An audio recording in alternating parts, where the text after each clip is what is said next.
The Sacramento Vampire. Richard Trenton Chase was a vampiric serial killer with an unquenchable thirst for blood. Sometimes, truth is stranger than fiction. The case of Richard Trenton Chase is a story which even the most depraved horror writer would struggle to create. Over the course of 4 weeks spanning across 1977 and 1978, Richard Chase took the lives of 6 innocent victims in Sacramento, California. His murders gradually progressed in violence, beginning with drive-by shootings, and culminating in acts of cannibalism, necrophilia and extreme mutilation. But it would not be the murders themselves which cemented Richard Chase as a real-life boogeyman. Instead, it would be Richard Chase's eccentricities and bizarre beliefs which he would be remembered for. He harbored a strange obsession with blood, claiming that his own was gradually turning to powder as a result of Nazi poisoning. He often claimed that his heart had stopped beating. He believed that the bones in his skull were gradually changing shape.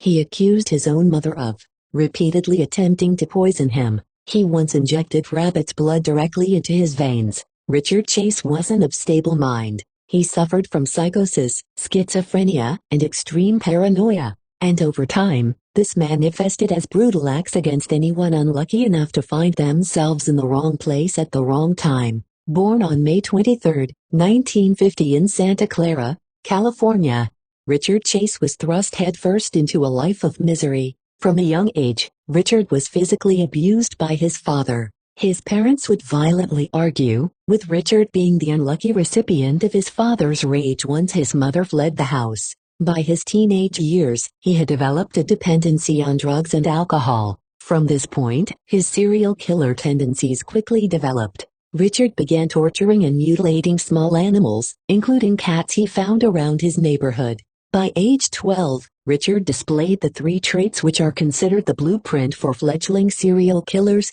bedwetting, animal cruelty, and arson. Struggling with severe mental issues and unable to forge any kind of life for himself, Richard's situation only worsened when he became an adult. Alone in his apartment, he would eat animals raw. Sometimes, he liquefied their internal organs and drank the residue. By his early 20s, Richard believed that his heart was shrinking, and consuming animal entrails would somehow keep him alive. In 1975, Richard injected himself with rabbit's blood, resulting in a severe case of blood poisoning. Following this incident, he was admitted to a mental institution. However, Richard escaped in 1976, but was apprehended again and sent to a hospital for the criminally insane. It was here where Richard's vampiric tendencies were fully exposed. He regularly discussed his blood-drinking fantasies with other inmates, eventually earning himself the nickname Dracula. Officially released in late 1976 after being declared no longer a threat to society,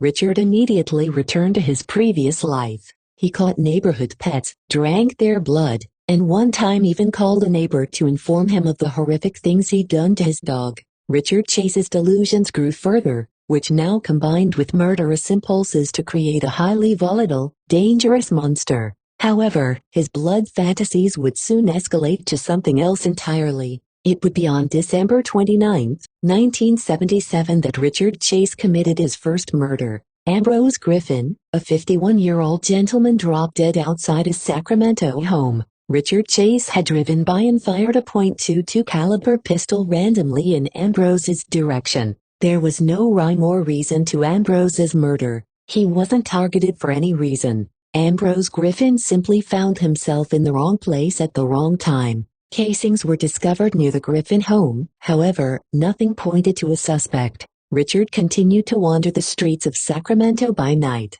On January 11, 1978, he approached the door of a woman named Jean Layton. He simply walked up to her patio door and pulled the handle, finding it locked. However, Richard then tried the windows instead, also locked. But perhaps the most unnerving part of all this was that Jean Layton watched the whole thing. She saw a disheveled, long-haired man arrive at her door, then move to her windows, then back to her door. It was here that she met Richard Chase face to face through the glass partition. But Richard gave nothing away. He stared into Jean's eyes, lit a cigarette, then walked away, later claiming that locked doors mean you aren't welcome. The same night, Richard did find an open door. The home belonged to Robert and Barbara Edwards. When they pulled onto their driveway after grocery shopping, a man exited their home by their rear window. From the shadows, Richard Chase ran past them, cradling handfuls of valuables he had stolen from their home. Robert Edwards followed Richard as far as he could, but Richard leaped over a fence and disappeared into the night. When detectives inspected the Edwards household, they discovered that Richard had not only taken valuables, but had also urinated in a drawer and defecated on their son's bed. While Richard escaped, the night still wasn't over. Something equally strange happened next. Nancy Holden, a young woman, had been shopping that evening in a nearby center. As she was leaving one of the stores, an unkempt man approached who she believed to be homeless. The man walked up to her and asked, "Were you on the motorcycle when Kurt was killed?" Nancy was stunned. 10 years before, she had indeed dated someone named Kurt who died in a motorcycle accident. However, she had no idea who the strange man was. It wasn't until Richard said, "It's me, Rick Chase," that Nancy realized who she was talking to. He looked nothing like she remembered. Richard was an old school friend of Nancy's, but it was clear that Richard had struggled through a difficult life. He was clearly nervous, craving a drug hit, and his clothes were ridden with stains. Nancy made her excuses, but Richard followed her to her car. He begged her for a lift. However, Nancy quickly made her escape. It would be on January 23, 1978 that Richard Chase found his next unlocked door. Inside the home at 2360 Tioga Way was a woman named Teresa Wallen, 3 months pregnant and home alone. Richard entered the residence as Teresa was taking out her garbage. When she returned, Richard Blitz attacked her with the same .22 he'd used to kill his previous victim. One bullet entered her palm, and the second through the peak of her skull. She fell to the floor, dying instantly. Alone with her corpse, Richard could now act out his disturbing fantasies without fear of interruption. And he did. Richard pulled her racist corpse to her bedroom, then repeatedly raped her. He mutilated her with a butcher's knife, stabbing her in the lungs, liver, stomach and breasts.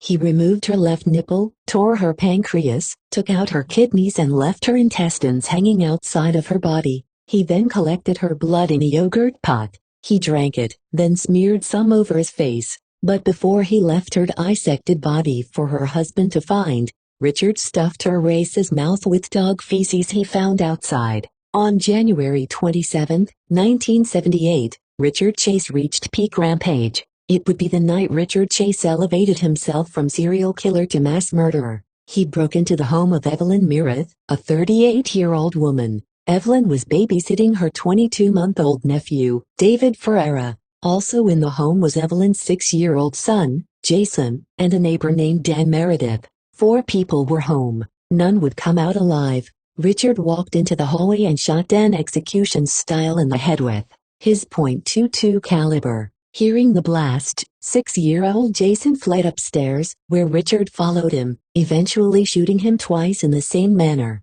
On the way, Richard also shot 22-month-old David in the head. Only Evelyn was left alive. Richard found her in the bathtub, clearly terrified by the multiple gun blasts. There, Richard shot Evelyn once. He then took her dead body into her bedroom where he sexually violated her. Richard carved her body with knives he found in the kitchen. He stabbed her vagina, anus, exposed her intestines, attempted to remove an eyeball and slashed the back of her neck. Once fully carved up, Richard drank her blood. But he didn't stop there. Seizing the corpse of 22-month-old David, Richard cracked open the boy's skull and ate parts of his brain. He took the infant's body home with him, castrating him and using his genitals as a straw to siphon blood from his body. He then disposed of his body in a box near a church. The news of the murders reached the mainstream press. Police and FBI appealed for information, and unfortunately for Richard, one person immediately suspected him: